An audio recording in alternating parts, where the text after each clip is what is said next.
ಅವು ದೊಡ್ಡ ರಾಜಕಾರಣದ ಕುಟುಂಬ.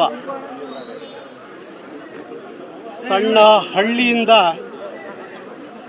ಬಂದಂಥ ದೇವೇಗೌಡರು ರಾಷ್ಟ್ರದ ಪ್ರಧಾನಮಂತ್ರಿಗಳಾಗಿ, ಕರ್ನಾಟಕದ ಮುಖ್ಯಮಂತ್ರಿಗಳಾಗಿ ಇಡೀ ಕುಟುಂಬ ರಾಷ್ಟ್ರ ಮಟ್ಟದಲ್ಲಿ ರಾಜಕಾರಣದ ದೊಡ್ಡ ಕುಟುಂಬ ಆದರೂ ಸಹ ಅದರ ಹಿಂದಿನ ಶಕ್ತಿ ದೇವೇಗೌಡರ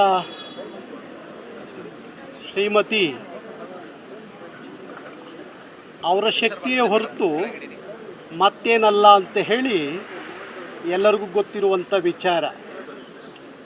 ಬಹುಶಃ ಕರ್ನಾಟಕಕ್ಕೆ ಒಂದು ದೊಡ್ಡ ಆದರ್ಶ, ಒಂದು ಕುಟುಂಬವನ್ನು ಹೇಗೆ ತಗೊಂಡೋಗಬೇಕು ಅಂತ ಹೇಳಿ ಹಗಲು ರಾತ್ರಿ ಧ್ಯಾನ ಮತ್ತು ಜ್ಞಾನ ಎರಡನ್ನು ಇಟ್ಕೊಂಡು ಪ್ರತಿದಿನ ಬಹುಶಃ ಯಾವ ದೇವಾಲಯದಲ್ಲಿ ಎಷ್ಟೊತ್ತು ಪೂಜೆ ಆಗುತ್ತೋ ಗೊತ್ತಿಲ್ಲ, ದೇವೇಗೌಡರ ಮನೆಯಲ್ಲಿ ಸುಮಾರು 5-6 ಗಂಟೆಗಳ ಕಾಲ ನಿತ್ಯ ಧ್ಯಾನ, ಪೂಜೆ, ಪುರಸ್ಕಾರ ನಡೀತಿದ್ದಂಥ ಒಂದು ಅದ್ಭುತವಾದಂಥ ಕುಟುಂಬಕ್ಕೆ ಸಾಕ್ಷಿ ಆದವರು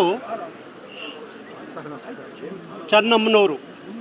ಹಾಗಾಗಿ ಇವತ್ತು ಕರ್ನಾಟಕಕ್ಕೆ ಒಂದು ದೊಡ್ಡ ಆದರ್ಶ. ಆ ಮಾದರಿಯಲ್ಲಿ ಕರ್ನಾಟಕದ ಮಾತೆಯರು ಚೆನ್ನಮ್ಮನವ್ರನ್ನ ಆದರ್ಶವಾಗಿ ತಗೊಂಡ್ರೆ ಸಾಕು. ಇವತ್ತು ಅವರು ನಮ್ಮ ಜೊತೆಯಲ್ಲಿ ಇಲ್ಲ.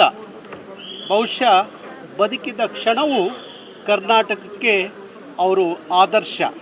ಹಾಗಾಗಿ ಆ ಕುಟುಂಬ ಇವತ್ತಿಗೂ ದೇಶದಲ್ಲಿ ದೊಡ್ಡ ರಾಜಕೀಯ ಶಕ್ತಿಯಾಗಿದ್ದರೆ ಅದು ಹಿಂದೆ ಇದ್ದಂಥ ಶಕ್ತಿ ಅದು ಚೆನ್ನಮ್ಮನವರು ಅಂತ ಹೇಳಲಿಕ್ಕೆ ನಮಗೆಲ್ಲ ಗೊತ್ತಿದೆ.